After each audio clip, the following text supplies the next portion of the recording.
welcome back to my channel for another video this week, specifically a home decor video. If you're here because you have in some way seen the inside of my apartment, you might know I am a little bit out of space when it comes to adding new things, which makes it a little hard to get you guys all the home decor content that I want to, but luckily I've got friends with empty walls and empty spaces that need to be upgraded, so that is not the case this week. Today I'm going to be teaching you how to create a kind of Pinterest-inspired gallery wall and add art to your space, which in my humble opinion is essential to just finishing off your space and making it feel homey and personalized and all that good stuff. And yes, today's video does have a sponsor, which is Decor. If you're not familiar with Decor, they are basically a Scandinavian company that specializes in art, prints, and posters. After even just taking one quick look at their site, I knew they were a perfect partner for this video. It's so well curated, there's so many different styles, and the pieces in general are just really, really beautiful. If you just take one quick look at my apartment and even the space behind me, it is no secret that I really, really love adding art to a space. And so when they reached out, I knew I had the perfect person to bring this video to life with. That person is my former coworker and current kind of Upper East Side neighbor, Marisa, and her boyfriend, Nick. They moved into their apartment, I believe, in about May, and while they have done some decorating throughout the space, and Marisa has such a cute, great style already, her walls were looking just a little bare, and I knew that she was interested in kind of doing something to them, and so I reached out and she was super down. When it comes to gallery walls and art, kind of my philosophy is that your pieces really don't have to match, and I think that is one thing that Decor does so well,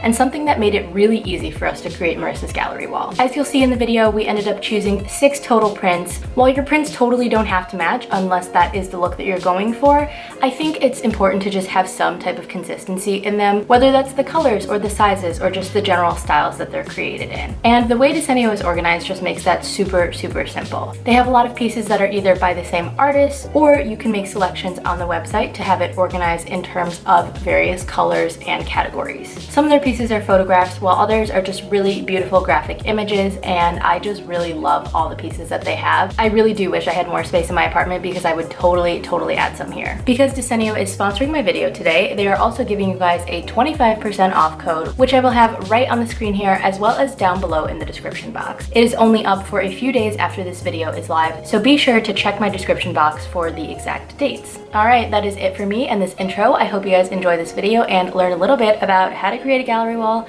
get that Pinteresty look in your own space, and find some Decor prints that you like. Real quick, just remember to like, comment, and subscribe to my channel. I post new videos every week, and here we go. Step 1, choose your pieces. This might be obvious, but you can't build a gallery wall without the gallery pieces. So the first step is going to be finding your pieces and framing them. I say pieces here because what you put on your gallery wall does not necessarily have to be art. For Marisa's gallery wall specifically, we chose to keep the vibe of the 2 larger prints the same, and the vibe of the 4 smaller ones the same too. 2 are more minimal and 2 have pops of color, but when you look at them as a whole picture, they just kind of all flow together.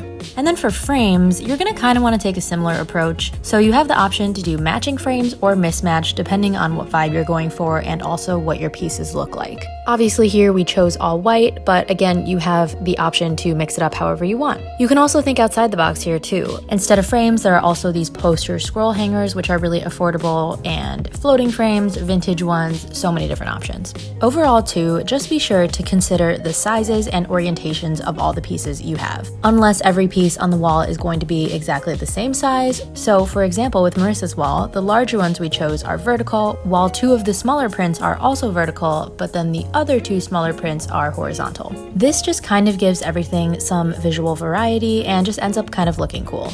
Step 2, assembling and planning. Once you have all your pieces picked and framed, then you're ready to assemble your gallery wall, or at least plan it out. For this part, I like to measure the area of the space I'm working with first, so I know what the constraints are width and height-wise. We wanted this entire gallery wall to be centered between Marisa's bookshelf on the left and nightstand on the right and above the bed. We landed at about 75 inches across, so we just made little marks on both sides that were equidistant from the bookshelf and nightstand. From there, you kind of have a few options. It depends how, particular you are, I guess. You can either set the measuring tape on the ground to the length of your space, so you know what the overall constraints are, just as a guide, if that makes sense. Or you can arrange them how you think you want them, and then go in and measure after, just making sure that it fits within that number or is around there. And then just make adjustments as needed. Hopefully either or both of those make sense. Early on, when we were still in the process of even picking the prints to use, I had sent Marissa a variety of different layout options that I just threw together on Photoshop. So because of that, we already had a pretty good idea of the overall look that we wanted. And as you can see here, I'm just arranging them in the general shape that we had agreed on beforehand, just to make sure that it all still worked with the dimensions of the space. Visually, I tend to prefer the look of like staggered prints, so it's not totally perfect. I just think it's more interesting to look at, and it doesn't constrict you in terms of the sizes of prints and pieces that you can have, especially if you're sourcing them from all different places, which is nice. But if you're going for the really perfect, really symmetrical look, that can also totally work. Also, quick important tip. No matter what look you're going for, you're going to want to make sure that there's an equal amount of distance between each print, especially if your pieces are symmetrical. If they're a little more abstract or the layout you're using is more abstract, it's okay if they're not like perfect, but I would recommend that you keep the spacing at least consistent looking, even if it's not exact down to like the millimeter.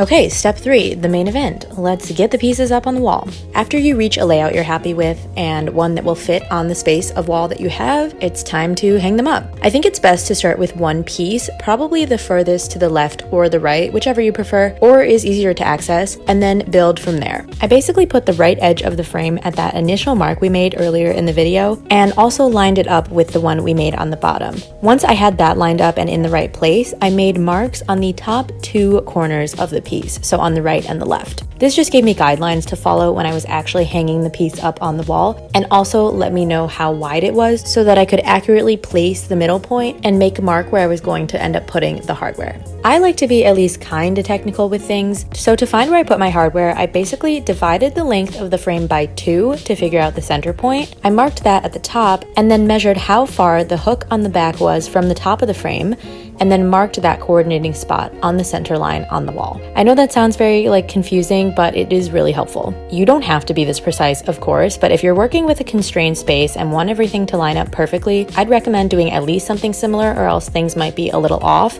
and that can throw off the overall look of it at the end. Once I find that spot, then I just add my nail or hardware on that exact dot that I put.